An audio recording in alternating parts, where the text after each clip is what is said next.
राम राम राम राम राम राम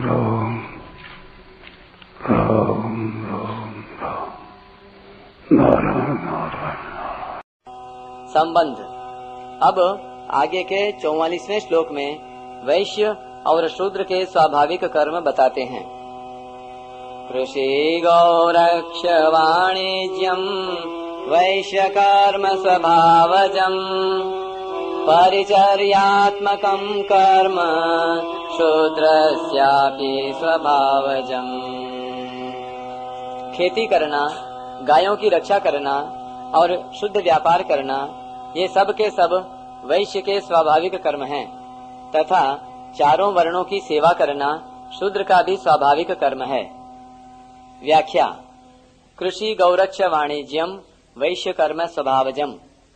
खेती करना, गायों की रक्षा करना, उनकी वंश वृद्धि करना और शुद्ध व्यापार करना, ये कर्म वैश्य के स्वाभाविक होते हैं। शुद्ध व्यापार करने का तात्पर्य है जिस देश में जिस समय जिस वस्तु की आवश्यकता हो, लोगों के हित की भावना से उस वस्तु को जहां वह मिलती हो वहां से लाकर के उसी देश में पहुंचाना, प्रजा की आवश्यक वस्तुओं के अभाव की पूर्ति कैसे हो, वस्तुओं के अभाव में कोई कष्ट न पाए, इस भाव से सच्चाई के साथ वस्तुओं का वितरण करना। भगवान श्री कृष्ण नंद बाबा को लेकर अपने को वैश्य ही मानते हैं। कृषि वाणिज्य गोरक्षम कुसीदम तूर्यमुच्यते वार्ता चतुर्विधा तत्र वयम गोवृत्तयो अनिशम। वैश्यों की वार्ता वृत्ति 4 प्रकार की है। कृषि, वाणिज्य, गोरक्षा और ब्याज लेना।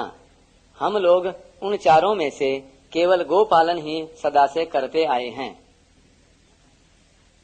इसलिए उन्होंने स्वयं गायों और बछड़ों को चराया। मनु महाराज ने वैश्य वृत्ति में पशु नाम रक्षणम, पशुओं की रक्षा करना कहा है। पर यहाँ भगवान उपर्युक्त पदों से अपने जाति भाइयों से मानो यह कहते हैं कि तुम लोग सब पशुओं का पालन, उनकी रक्षा न कर सको तो कम से कम गायों का पालन और उनकी रक्षा जरूर करना। गायों की वृद्धि न कर सको तो कोई बात नहीं, परंतु उनकी रक्षा जरूर करना, जिससे हमारा गोधन घट न जाए। इसलिए वैश्य समाज को चाहिए कि वह गायों की रक्षा में अपना तन मन धन लगा दे, उनकी रक्षा करने में अपनी शक्ति बचाकर न रखे। गो रक्षा संबंधी विशेष बात। मनुष्यों के लिए गाय सब दृष्टियों से पालनीय है। गाय से अर्थ, धर्म, काम और मोक्ष, इन चारों पुरुषार्थों की सिद्धि होती है। आज के अर्थ प्रधान युग में तो गाय अत्यंत ही उपयोगी है। गोपालन से गाय के दूध, घी, गोबर आदि से धन की वृद्धि होती है। हमारा देश कृषि प्रधान है, अतः यहाँ खेती में जितनी प्रधानता बैलों की है उतनी प्रधानता अन्य किसी की भी नहीं है। भैंसे के द्वारा भी खेती की जाती है, पर खेती में जितना काम बैल कर सकता है उतना भैंसा नहीं कर सकता। भैंसा बलवान तो होता है, पर वह धूप सहन नहीं कर सकता। धूप में चलने से वह जीभ निकाल देता है, जबकि बैल धूप में भी चलता रहता है। कारण कि भैंसे में सात्विक बल नहीं होता, जबकि बैल में सात्विक बल होता है। बैलों की अपेक्षा भैंसे कम भी होते हैं। ऐसे ही ऊंट से भी खेती की जाती है, पर ऊंट भैंसे से भी कम होते हैं और बहुत महंगे होते हैं। खेती करने वाला हर एक आदमी ऊंट नहीं खरीद सकता। आजकल अच्छे अच्छे जवान बैल मारे जाने के कारण बैल भी महंगे हो गए हैं, तो भी वे ऊंट जितने महंगे नहीं हैं।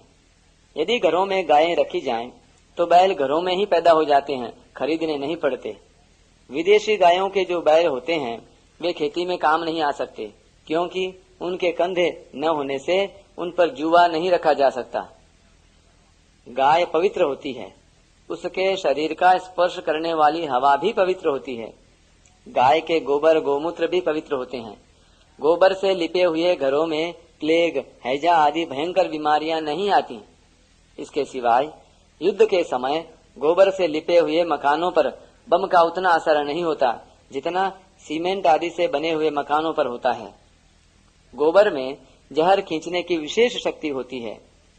काशी में कोई व्यक्ति सांप काटने से मर गया। लोग उसकी दाह क्रिया करने के लिए उसको गंगा के किनारे ले गए। वहां पर एक साधु रहते थे। उन्होंने पूछा कि इस व्यक्ति को क्या हुआ। लोगों ने कहा कि यह सांप काटने से मरा है। साधु ने कहा कि यह मरा नहीं है, तुम लोग गाय का गोबर ले आओ। गोबर लाया गया। साधु ने उस व्यक्ति की नासिका को छोड़कर उसके पूरे शरीर में नीचे ऊपर गोबर का लेप कर दिया। आधे घंटे के बाद गोबर का फिर दूसरा लेप किया। इससे उस व्यक्ति के श्वास चलने लगे और वह जी उठा। हृदय के रोगों को दूर करने के लिए गोमूत्र बहुत उपयोगी है। छोटी बछड़ी का गोमूत्र रोज तोला 2 तोला पीने से पेट के रोग दूर हो जाते हैं। एक संत को दमा की शिकायत थी। उनको गोमूत्र सेवन से बहुत फायदा हुआ है। आजकल तो गोबर और गोमूत्र से अनेक रोगों की दवाइयां बनाई जा रही हैं। गोबर से गैस भी बनने लगी है। खेतों में गोबर गोमूत्र की खाद से जो अन्न पैदा होता है वह भी पवित्र होता है। खेतों में गायों के रहने से गोबर और गोमूत्र से जमीन की जैसी पुष्टि होती है वैसी पुष्टि विदेशी रासायनिक खादों से नहीं होती।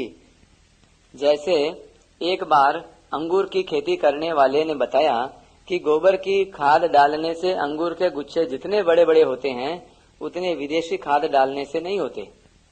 विदेशी खाद डालने से कुछ ही वर्षों में जमीन खराब हो जाती है, अर्थात उसकी उपजाऊ शक्ति नष्ट हो जाती है। परंतु गोबर गोमूत्र से जमीन की उपजाऊ शक्ति ज्यों की त्यों बनी रहती है। विदेशों में रासायनिक खाद से बहुत से खेत खराब हो गए हैं, जिन्हें उपजाऊ बनाने के लिए वे लोग भारत से गोबर मंगवा रहे हैं और भारत से गोबर के जहाज भरकर विदेशों में जा रहे हैं।